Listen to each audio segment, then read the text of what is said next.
Next up, the author of the best-selling novel NOS4A2 and another of the show's executive producers, Mr. Joe Hill.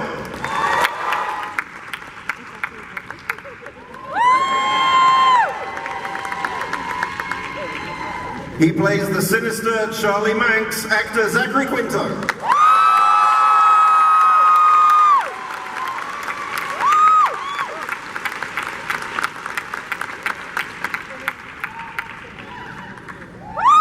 She plays the heroine of Vic McQueen, Ashley Cummings.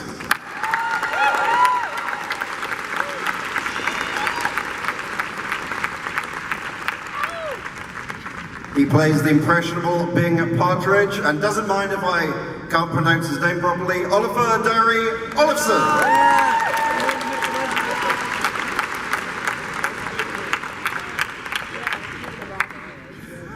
She plays the librarian and Scrabble sorcerer Maggie Lee, Jakara Smith.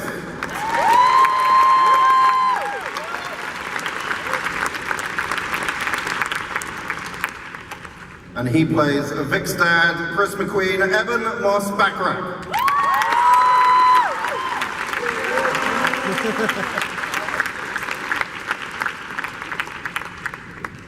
Zachary, maybe I could start with you if that's okay.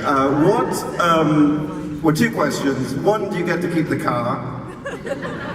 And two, what attracted you to this role? I don't get to keep the car, but I get to drive the car, which is second best. And what attracted me to this? A lot of it had to do with the people who were involved. I was a little resistant at first, just because I've gone down evil roads before. But then I talked to Jamie and I read the scripts, which I thought were really compelling and operating on a lot of different levels. And I spoke with Kari Skoglund, who directed the first 2 episodes, and there just felt like a really good energy around the show, collaborative, creativity. I was really interested in that. And I haven't done TV in a few years, and so there was a part of me that felt like, I know people like to see me do this kind of thing, and I thought, it would be a good way to come back and be a kind of springboard for me. And then I read the book after that, so I signed on to do the show, and then I read Joe's book, and then I was like, well, I'm really glad that I'm doing this, because there was so much more depth and dimension and scope than we even cover in the first season of the show. So, I think there's so many places for us to go and so much to do, and these characters feel like, real kind of gold mines of creativity. So, and it's a great group of people. We have a really good time working together, and I feel really happy to finally be able to share it with you all. So thanks for being here.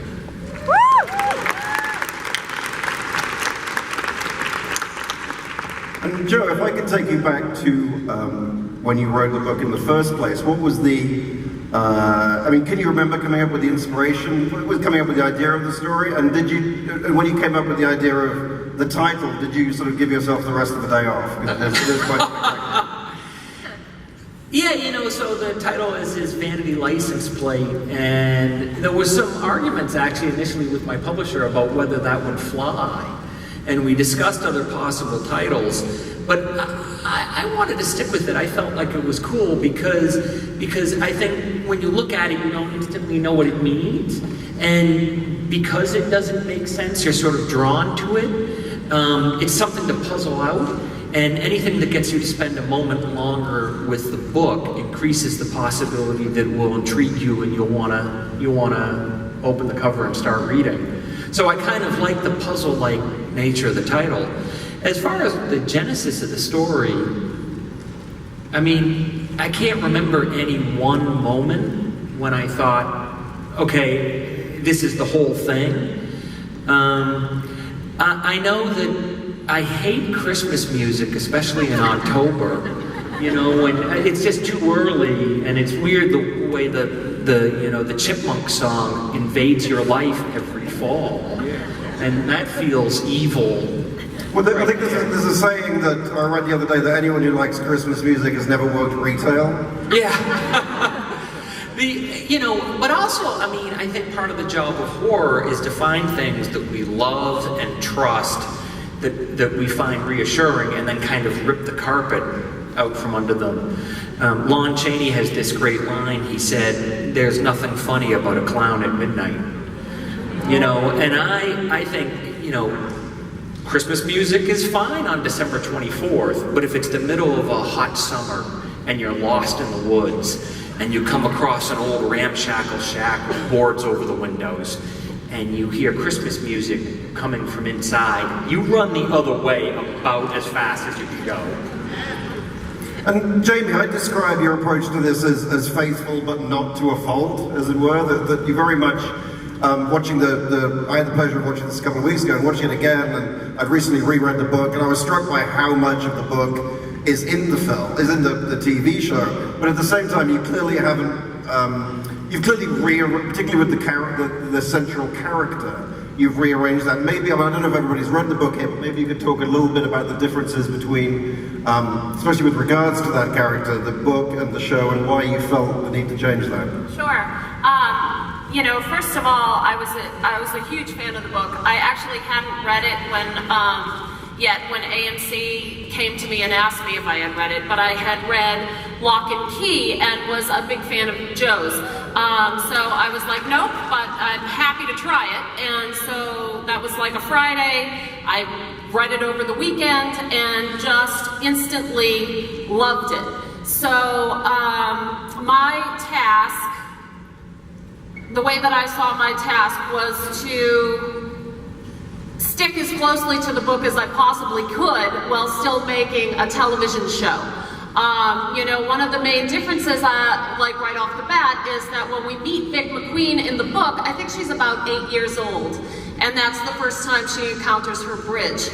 And, you know, one thought, the whole story of that first, like, third of the book, Vic is a kid, and it's also really compelling and super dramatic, and I wanted to show every moment of it. That said, I knew that we were going to cast an adult actor, and so I thought, let's just say that maybe Vic gets her powers. You know, Maggie has a line in the next episode where she says it's a little like puberty. It hits people kind of at different times. And so I thought, let's give ourselves a little leeway on the age of Vic so that we can actually tell more of the story and not miss out on all that really juicy stuff in the beginning when she first meets Megs. And actually, this is very much your character's story. How did you get involved, and what was it like when you first read the script? Well, I didn't actually receive a script when I got the audition. Usually you get a little log line, a couple of sentences summarizing the entire series, and a brief character description. So I went to the source material, Joe's wondrous book, and yeah, that was what really kind of hooked me in. I think the complexity of characters, the multi-tiered themes, metaphors that exist through this really accessible lens, which is the horror genre, alongside this kind of gritty family drama, was something that really drew me in. And then such an incredibly powerful female lead. It was kind of a no-brainer, especially after I spoke to Jamie and heard her enthusiasm and thoughts. And Dari, how did you get involved, and what's it like playing this? Well, I mean, I don't want to give too much away, but this is not a character that's going to be, you know, having a good time all the time. I think it's fair to say. What was the question? What's it like playing a character that to whom maybe some weird and strange and terrible things are going to be happening down the pike?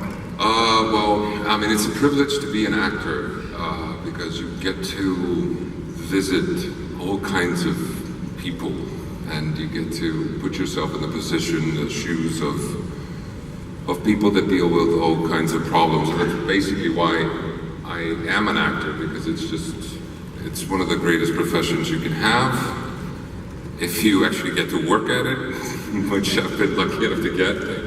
Do pay me for this. But I mean, this part was so much fun to do. I mean, I got to spend a lot of time with Zach. He's a pretty nice guy.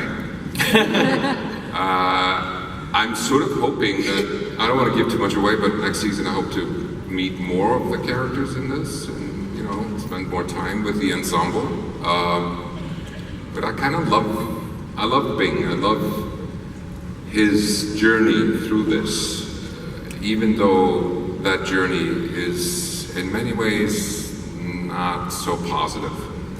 I don't know what to say. No, that's totally fair enough. And Jakara? I would like to think that I'm good at Scrabble, so we're gonna go with that because no one's here to argue.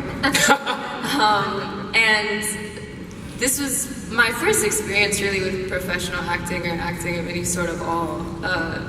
And just to see the scope and like the magnitude of which these bigger productions require to make a bigger, better picture is just insane because everyone loves their job. Like everyone wants to tell you what they do and what this button does and that button does and this camera does and this lens does. And so it's like it was a playground for me as someone who kind of like shot up out of nowhere based on like a creative platform to get access to this kind of like equipment and talent and experience on all different fronts. That's writing, that's show running, that's acting. I have like a wealth now of mentors that I get to watch work and watch go through their experiences and learn with them and from them. And that's been like the biggest gift I think I've ever gotten in my life. She took to it like a duck to water. I've never seen someone adapt so well. Ashley's only saying that because she had to deal with me throughout the first season, and she's worried that I'll say something mean about her to the press because now I've seen her baby pictures. Correct. And Eben, maybe you could talk a little bit about your approach to the character, because watching the first episode again, I was struck by, I mean, your character, like all the characters, I mean, one of the charms of the show, I think, is one of the strengths, that it's very much a three-dimensional character. Watching this again, at the start I was like, oh, Eben's character is fun dad, essentially. And then as the episode progresses, you realize that that's not quite the case, or that's not, you know, the only thing going on. What was it like playing that?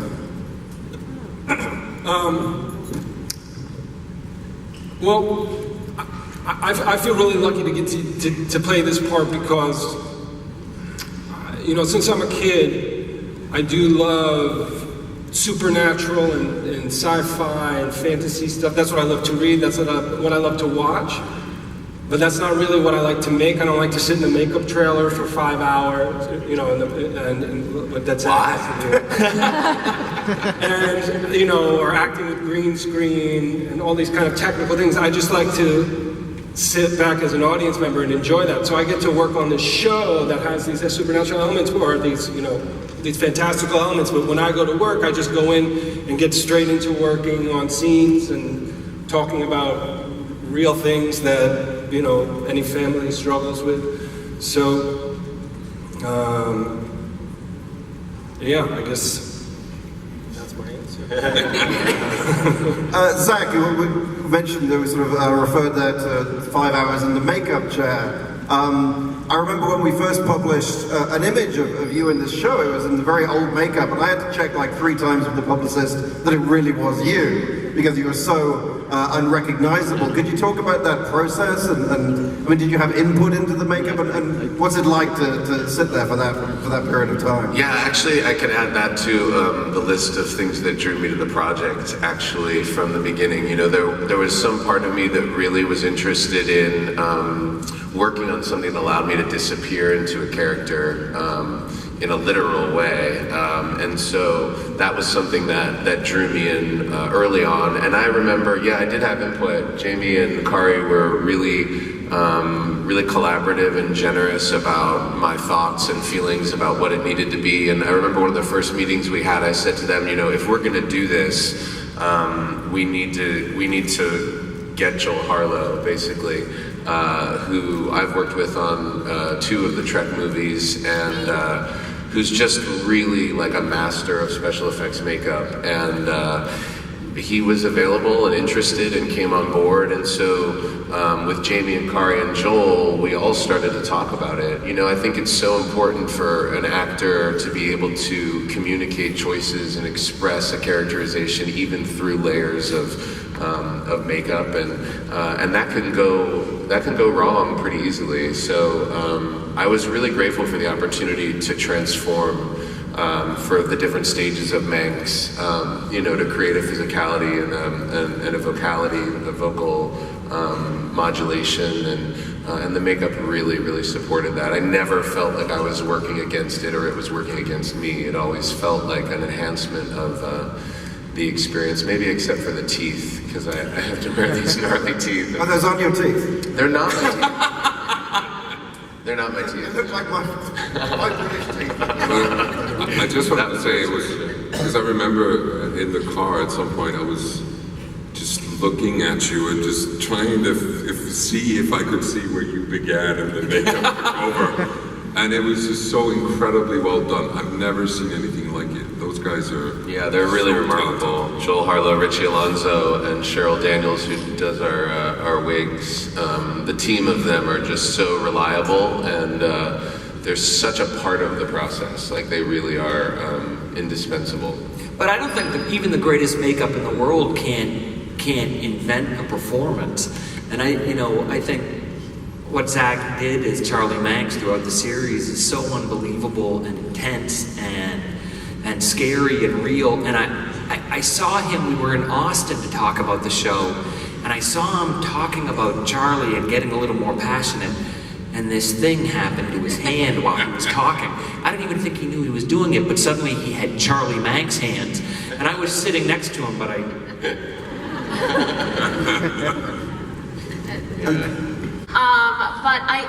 But the first season covers about a third of the book. So hopefully, in success, my goal is it'll take us maybe a couple more seasons to get through the book. But one of the things that's really wonderful that Joe set up in the book is this notion, if you haven't read the book, you'll hear this term in episode 2 if you tune in, that this is a world filled with strong creatives. So aside from Maggie and Vic and Charlie Manx, there are other people in the universe with other kinds of gifts and powers. And those people, some are nice people, and some are more damaged people, and some people don't have the best of intentions. And so I think that, again, hopefully, there's a world in which, we could have 30 seasons of this television show. I think. six seasons in a movie. Yeah.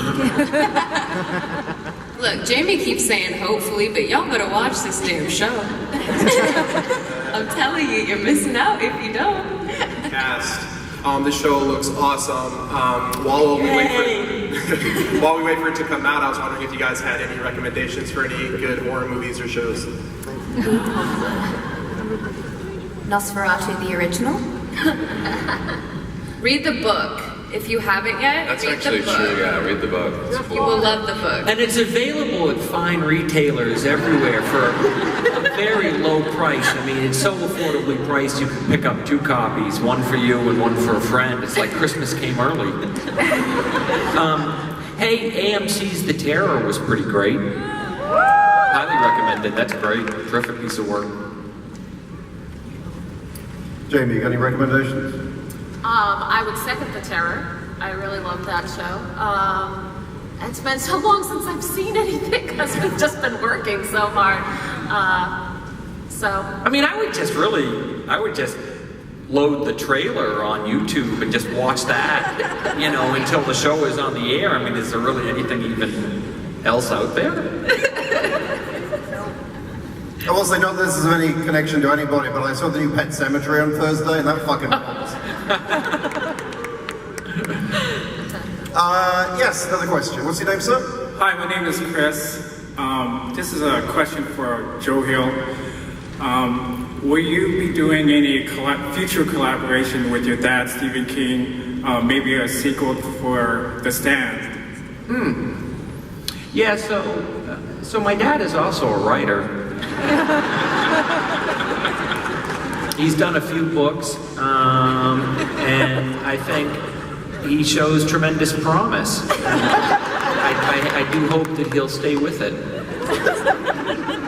Can you help him get a publishing deal? You think? I know an agent. No, I've written a couple short stories with my dad, you know, and both times the experience was like, you ever see any of these Roadrunner cartoons? And it's like, Wile E. Coyote gets on the rocket, and he's like blasting along, and that's like what it's like right with my dad. It's like a ride on the rocket. You know, it's unbelievable. You know, in addition to being, you know, one of my closest friends and amazing dad, I think he's one of America's great writers. And the chances I've had to work with him have been incredible. I think there's a possibility there might be a TV show with the stand coming, but I don't have the details. And if it might not be on AMC either, which kind of makes it questionable whether it's worth watching. I just say, I mean, I don't know. Good save. Yeah. Yes, sir. What's your name? My name's Josh Stone. My question is for Joe Hill.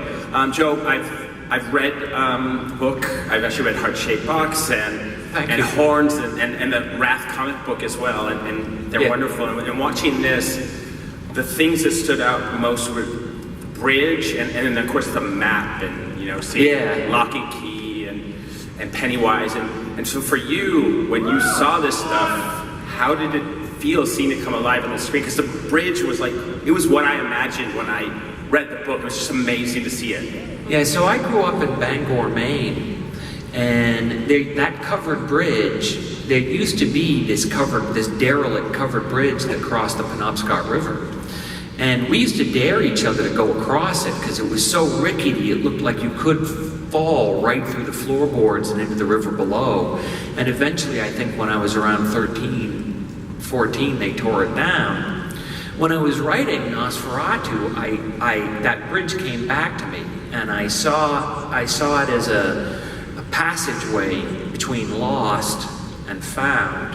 And so I plopped it into the book. And then, you know, fast forward 6 years, and they're making a TV show out of it. And I went to the soundstage where they were filming, and they had the whole bridge in there. And it was, I mean, it's such a trite thing to say. Every writer who sees their story adapted into a film or a TV show seems to say this, but it's true. It was like stepping into my own imagination. And it was also sort of like stepping into my own childhood. So for me, that was one of the most exciting parts of visiting the set and seeing it pulled together. It's been tremendously exciting. And then to see, you know, Zach and Ashley bring these characters to life, the whole cast, you know, they've poured a lot of heart into it and a lot of passion, and I think it shows over the course of the 10 episodes we've got. I wanted to ask the actors and Joe what it was like working together on this.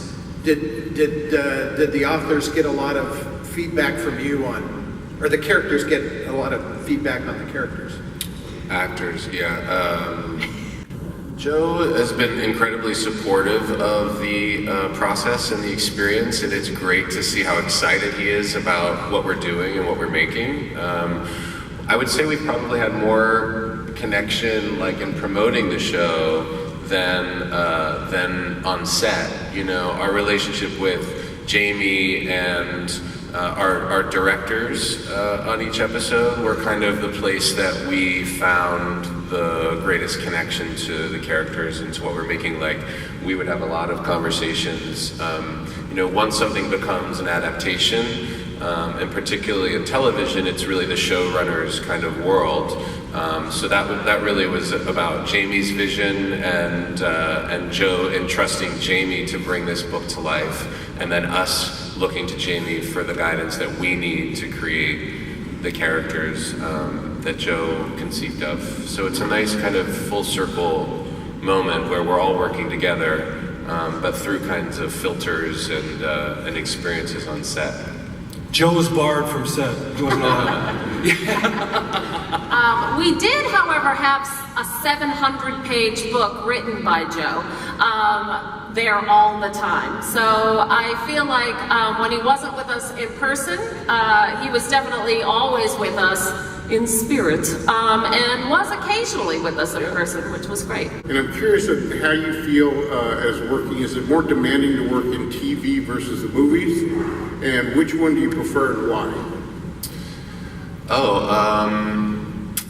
I mean, I prefer theater, frankly. That's sort of where I feel the most at home. But in terms of like film and TV and working with cameras, they're different, you know. Movie, you kind of immerse yourself in an experience for a finite amount of time, and then you scatter on to the next thing. Whereas in television, you really forge a relationship with a character, with your fellow actors. I mean, you do that with film as well, but you know, it's ongoing with television, and that can be a blessing and a curse. I mean, I think some people who are on television series for a long time refer to it as like golden handcuffs, you know, because you have incredible opportunities both creatively and professionally, but then you're also still showing up and doing the same role for sometimes years. So I feel like it's about the people, really, for me. It's like if you're surrounded by good people who are inspiring and everybody's collaborative and committed and connected, as everybody on this stage and everybody back in Providence has been, then it's an amazing experience. So for me, it's just a matter of like working with good people and having good material and staying connected to that. I think we have time for one more question. Hi, my name is Brendan, and like the question I have is, I'm sorry. For the Pennywise circus Easter egg on the map, does that mean that the show is somewhat connected to the Stephen King universe? Yeah, You have to watch it. yeah, I saw an article about that. I saw that was like all sort of one shared universe. I think shared universe sounds better than joke. It's just got a kind of sexier ring to it. You know, the Pennywise circus joke was in the book. You know, because it took 3 years to write it, and I got bored and started sticking stuff in to goof off and entertain myself. Fair enough. Well, folks, I'm afraid that's all we've got time for. Just a reminder that the show starts Sunday, June the 2nd. Thank you, everybody, for coming. Thank you. Please put your hands together for Jamie, Ashley, Zach, Evan, Takara, Darry, and Joe. Thank you.